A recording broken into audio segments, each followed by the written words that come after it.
On the side.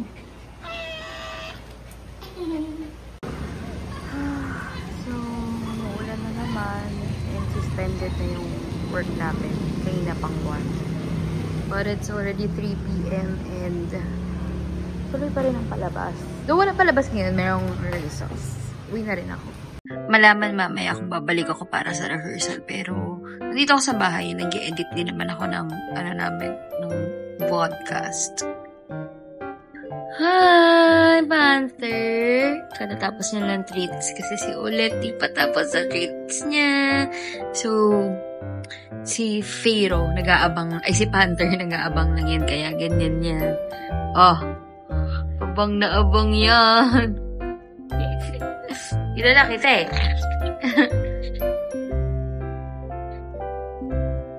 Ang cute nga no? Ang cute mo talaga. Oh, Ulet. Gagalit si Ulet. Oh, Ulet.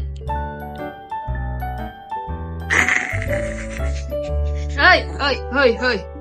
Dahil malamig ang panahon, this is our merienda. Girl dinner. Nakalimutan namin to. Pero grabe naman. Ano to? Sobrang dami. Gusto ko lang mag-sorry kay sister kasi namali ako ng numbering ng aming vlog. So, nagkaroon kami ng dalawang number 82 yata na vlog. Wala kaming 84 kasi mali yung nailagay ko na number. So, sinusundan lang daw pala ni sis yung number ko. And I'm sorry, I'm very Gen Z on that part. Kasi sabi ko, check naman ni ate kung mali yung numbering ko. But then, hindi. So, I'm sorry sis. And it made me doubt sa mga nakaraang videos kaya namin. May mga dumoble kaya akong numbers o meron kaya akong na-miss na number. Check nyo na lang. It's 8:20 a.m. Another pakain.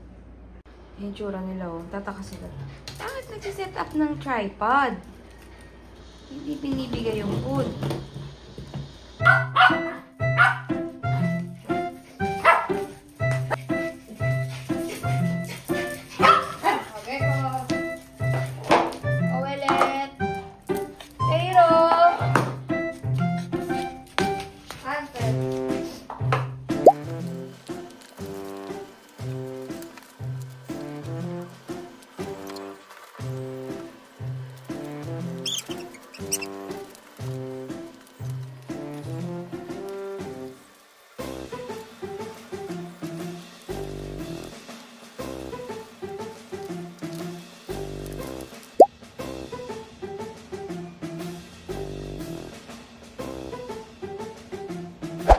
Sobrang lakas ng ulan dito ngayon. And suspended na naman yung work. Kasi nga, sa ibang areas talagang bahana. And yung iba, hindi na talaga makakapasok kasi baha. Ayun, so tulog pa yung mga kapatid ko. Mukhang napasarap sila ng tulog. So, buti na lang dito sa subdivision namin nakaka-order ng food. Yung mga nagtitinda within the subdivision. In order ko talaga, gusto ko talaga ay sinigang kaso sold out na. So, ginisang upo and menudo na lang yung ulam ko. May mga friends akong nagayaya mag-lunch outside. Pero, dahil nga si Papa P, mag-isa lang siya sa bahay, hindi niya pwedeng iwan kasi baka bumaha. And, last time na bumaha, kami rin yung magkakasama. Ano yun, nasa rehearsal kami ni Miss Bayang Barrios for her concert. Nasa QC kami and then nahirapan na rin kami umuwi that time kasi nga bahana sa mga entryway pauwi dito sa city namin. And ako hindi na talaga ako nakauwi ng bahay noon. Yung mga kapatid ko yung nagsalba ng mga gamit ko. Bumaha kasi sa bahay. Tapos nagstay na ako doon sa bahay ng friend. Pero dito naman kapag bumabaha, kinabukasan humuhupa na rin siya. But still, 'di ba? Mahirap pa rin yung baha. Parang ano siya, for us, time siya para mag-general cleaning ng bahay. Tinawagan ko si sis over lunch para may kasabay sana ako kumain. Pero yun, para sarap kami ng chika. Ayan, sinama pa nga niya ako sa van. Then ito naman, pinarang ko si Papa P kasi sabi niya bibili daw siya ng ulam.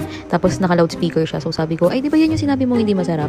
Sabi niya, olay ka. Narinig daw nung nagtitinda. Crave tayo sa itlog. Kasi malamig, if you know what I mean. Charot. Pero nag-crave ako sa egg sandwich. Cheesy yan. Hindi na lang yung apoy ko kasi ayoko nang may toasted. Itadakimasu!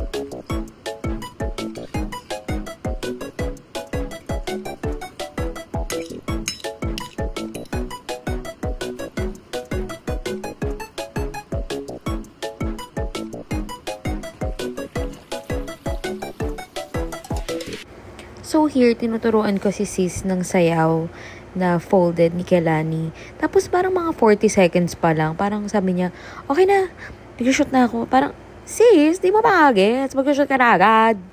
Like, ano ba? Shoot na siya. Gusto niya na matapos agad yung kalbaryo sa buhay niya. So, yun. So, at the moment, inihintay ko yung video ni Brighty. Tinuruan ko siyang sumayaw kanina. Tapos, tigkalahati kami ng sayaw. Tapos, ang akala niya pa nga, siya yung ulo, ako yung katawan. Ganong kalahati. Ang sinasabi ko, tigkalahati kami nung song. Very short lang naman yung nauusong folded here sa TikTok. So, tinuruan ko siya. And ngayon, waiting ako sa result ng kanyang sayaw. Kasi babagayan ko yung angle for my version.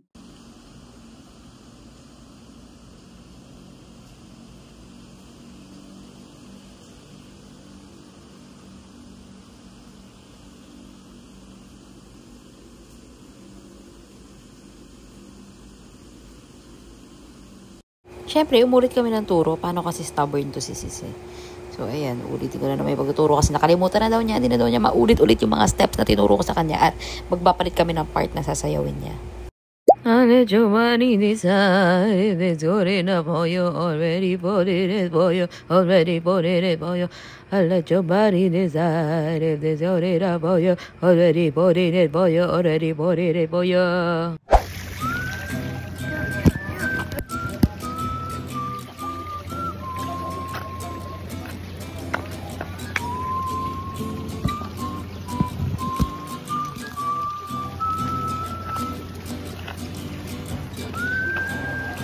So, throwback to sa Las Casas, Pilipinas de Ahozar nung nasa Pinas si ate.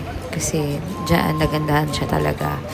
Eh, napaisip ako, what if together kami nag-vlog ni ate? No? Kasi hindi naman kami nakapag-start mag-vlog na nasa Pinas siya, nag-vlog kami together.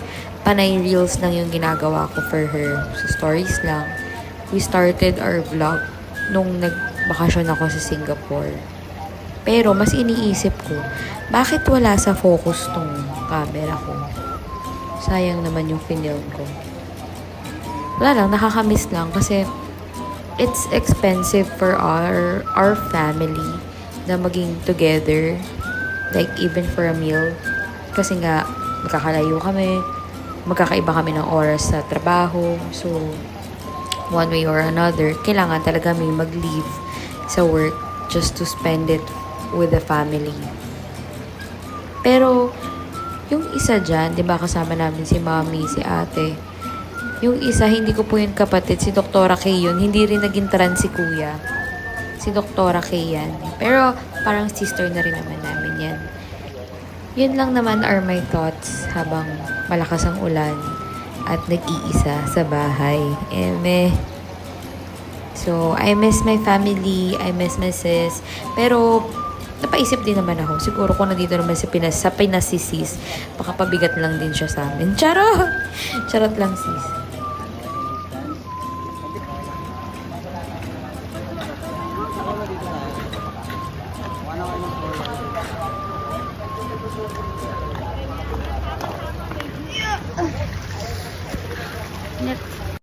Riley and Big Red, two sisters vlogging their hearts out.